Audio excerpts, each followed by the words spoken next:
Shalom, this is GMS on Let's Sit Down, coming back with a lesson. First off and foremost, I would like to give all praises, glory, and the highest honor to Yahweh Shemel Shai Bashim Kakadash. Double honors to the elder apostle, great millstone. Peace and salutations to the elect out there that's spreading this word, this sincerity, and the truth all over the four corners of the earth. This is going to be Yara Tazah, an exhortation in righteousness. Okay. What I want to talk about is, brothers oftentimes pull this scripture, that I have in front of me right now. Okay, this is Psalms 133, verse 1. A song of degrees of David. Behold, how good and how pleasant it is for brethren to dwell in unity.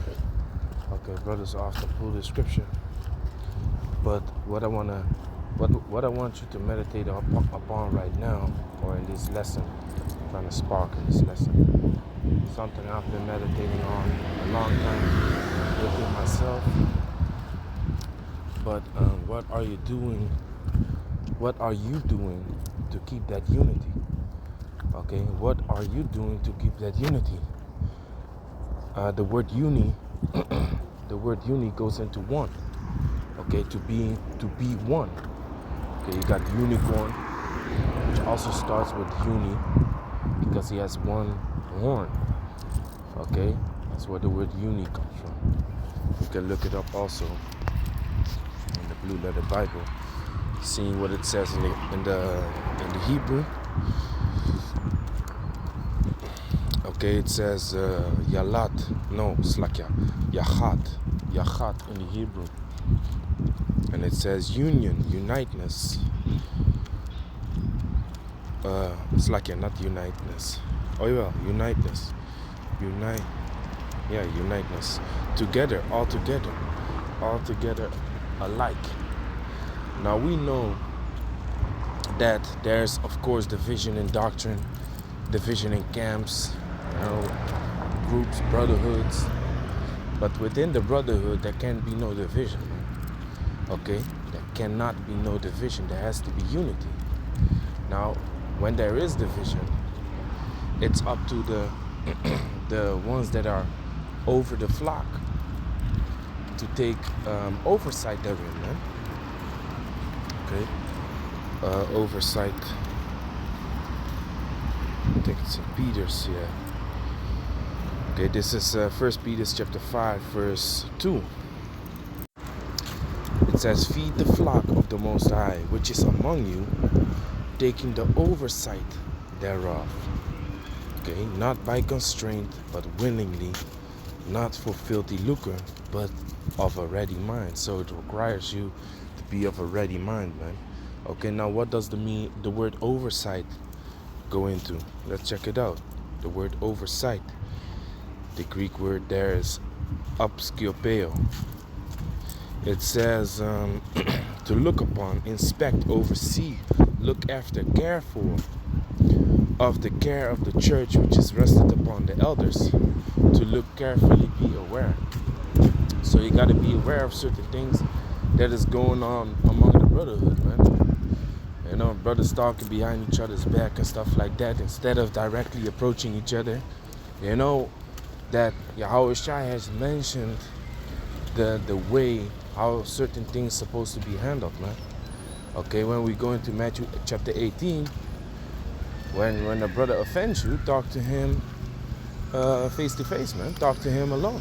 If he doesn't want to hear you, then you're gonna make things bigger, man. But it doesn't say if a brother offends you, then you go talk to another man about the things that he be doing to you. Okay, it's like that for the sound. It doesn't say that, man. So, eventually, if these schisms it's constantly happening, that's not good, man. And I say schisms. Let me check out the word schism.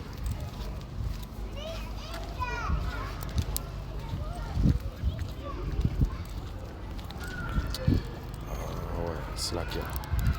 If I go to this other word,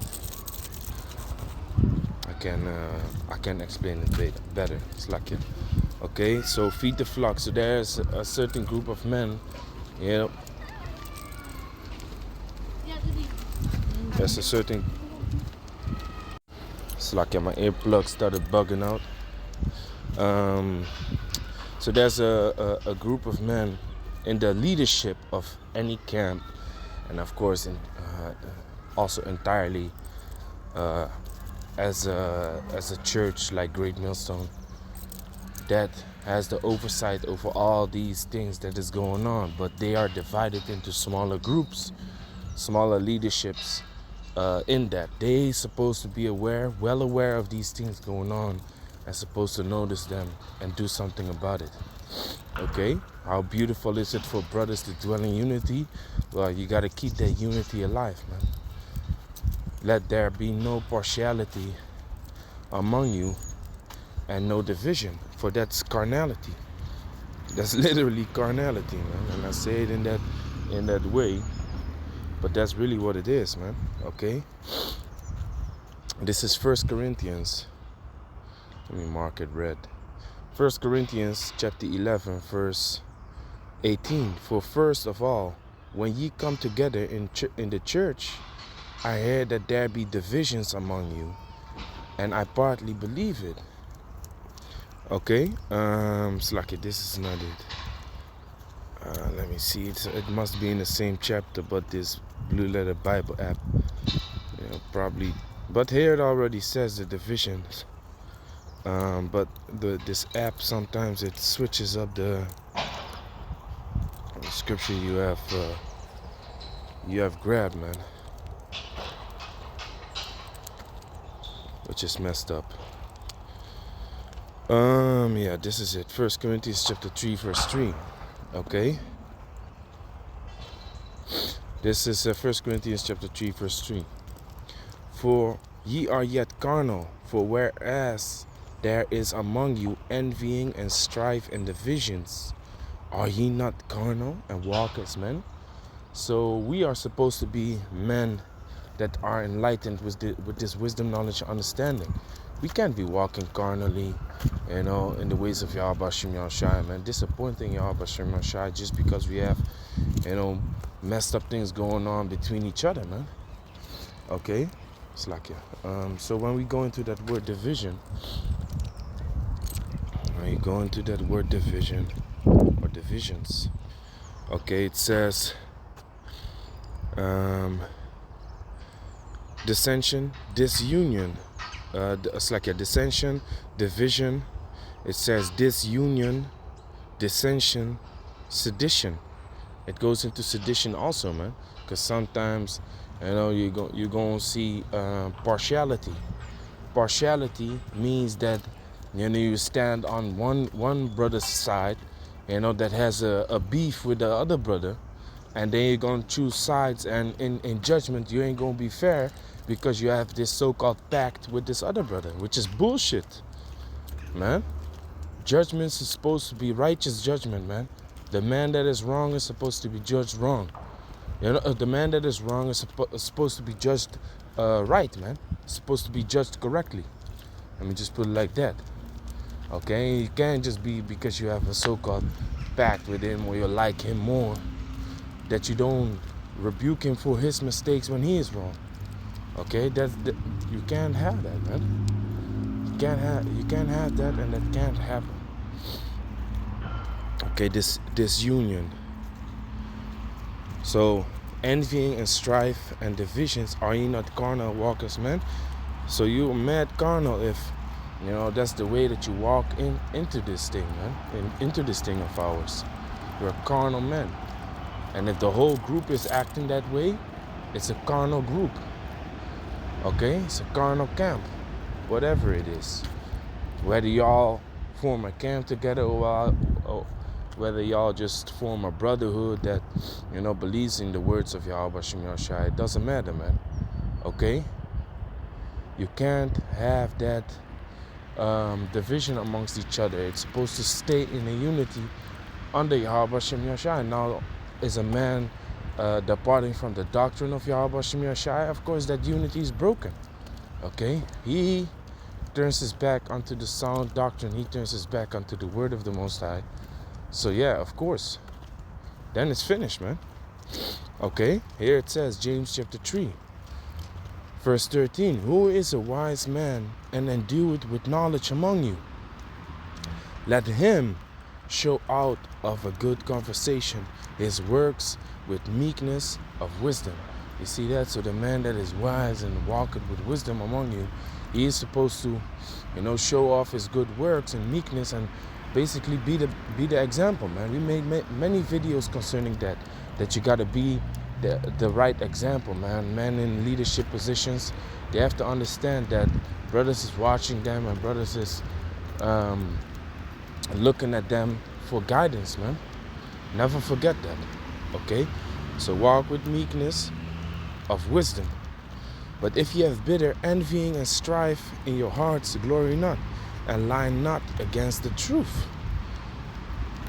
You see that? So you shouldn't think that, this all normal and it's just hard rebukes and corrections. No. There's a lot of bullshit going on, which creates divisions, partiality, okay, which is an evil work, man, like it's going to say in this chapter. Verse 15, the wisdom descended not from above, but is earthly, sensual, devilish. You see, like 1 Corinthians chapter 3 verse 3 said, it's carnal. Ye are carnal and walk as men. Don't act as if this is spiritual and of the truth.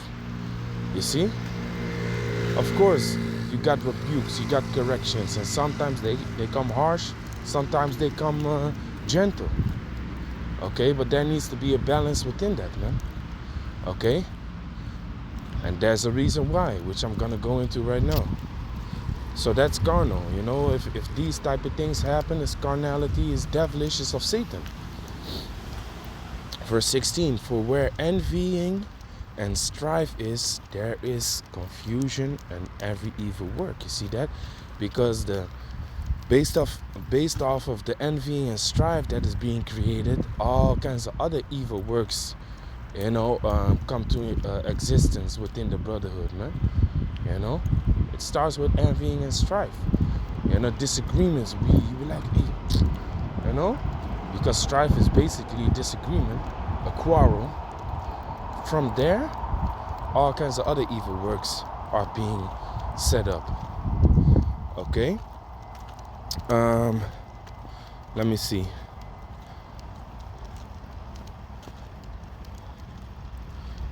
Verse 17, but the wisdom that is from above is first pure, then peaceable, gentle, and easy to be entreated, full of mercy and good fruits, without partiality and without hypocrisy. So it says easily to be entreated. Let's go into that. Okay, this is the true wisdom of Yahweh Shem Yahushai. This is the spirit of Yahweh Shem Yahushai. You have to be easily to be entreated, because we all know what pure means, what peaceable means, what gentle means. So then it says, and easy to be entreated. Now if you go into that word, easy to be entreated, it says euphytes in the Greek, which means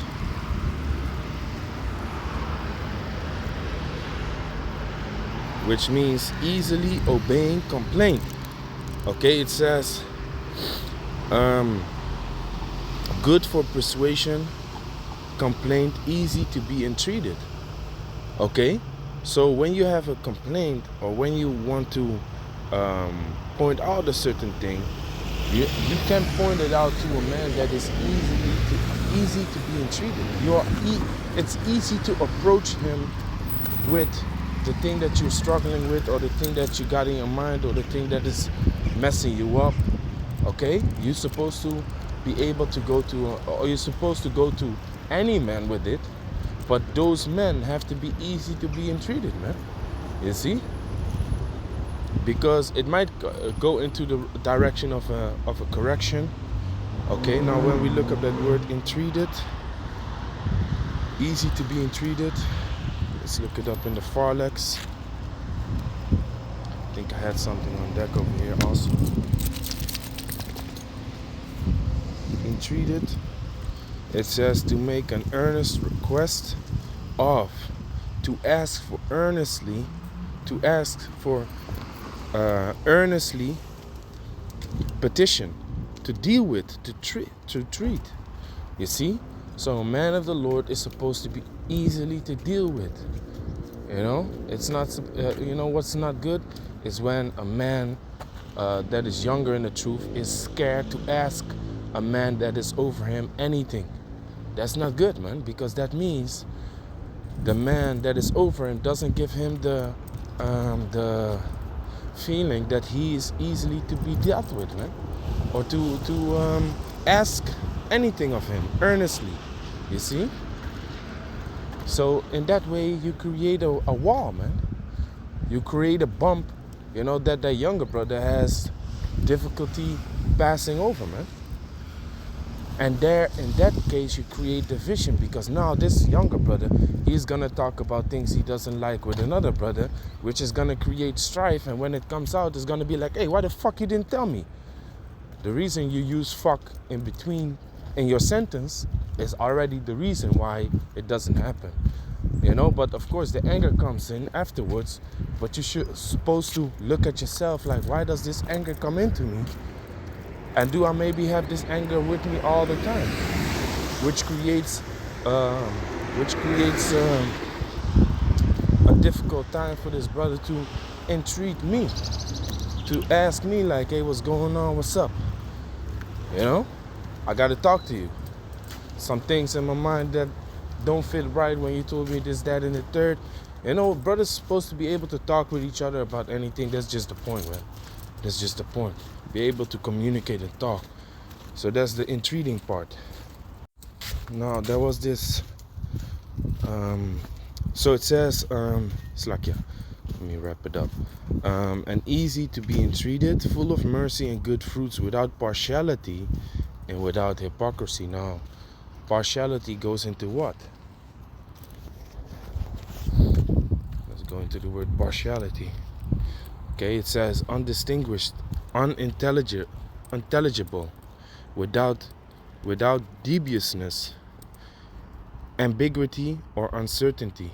Okay, it says probably indistinguished, impartial, without partiality. So when we look up the word partiality, which I know the word in Dutch is partijdig, which means like you're choosing sides. You're always choosing sides because you like the one more than the other, or the one brother listens to you, the other brother never listens to you. So now in judgment you're gonna choose sides which might not be right, or might not be correct or righteous. Okay, it says prejudice or bias in favor of something, a special fondness, predilection. So before, this is a beautiful word actually. Beforehand, you already have made a choice. It says predilection, a special liking of for something, a preference. So you already have your preference, man. Instead of just judging correctly, judging righteously, according to the Spirit. That's not good, man. So that shouldn't be there. There shouldn't be no partiality. Now, to go back to 1 Corinthians 3:3, okay, I was going into that word divisions.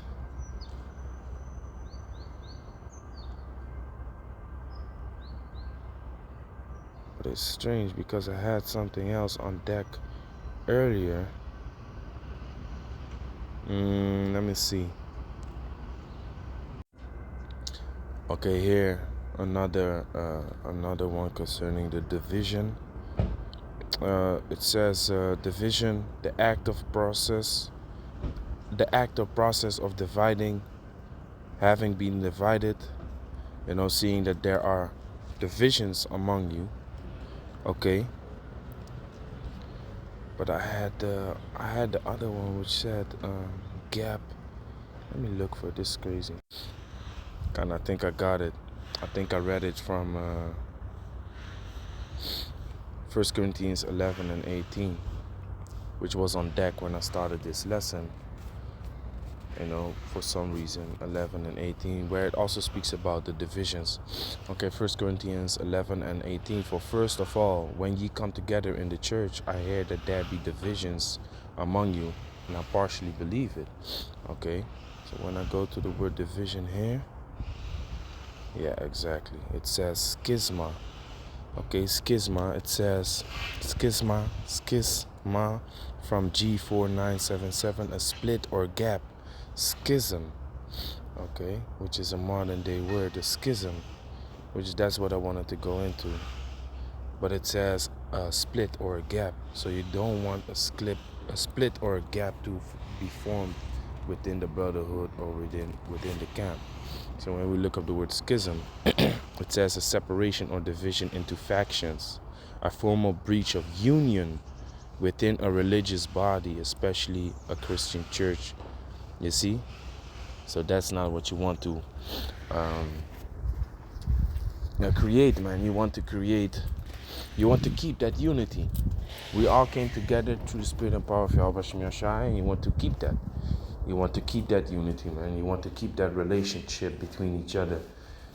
So it's up to the leadership, the men in leadership, to work these things out, and to first and foremost notice that these things is happening, man. Okay? They have to notice these things is happening. If you love the brotherhood, and if you love the unity, you're supposed to be able to keep the unity at all costs and not let there become strifes amongst the brothers and divisions and partiality, because then you're gonna have a brotherhood that is not even able to judge correctly, man. In certain situations. You don't want that because of the partiality. Okay? Yeah, you have favor for someone beforehand. So with that, I want to give all praises, glory, and the highest honor to Yahweh Shem Yashai, Shalom to the elect.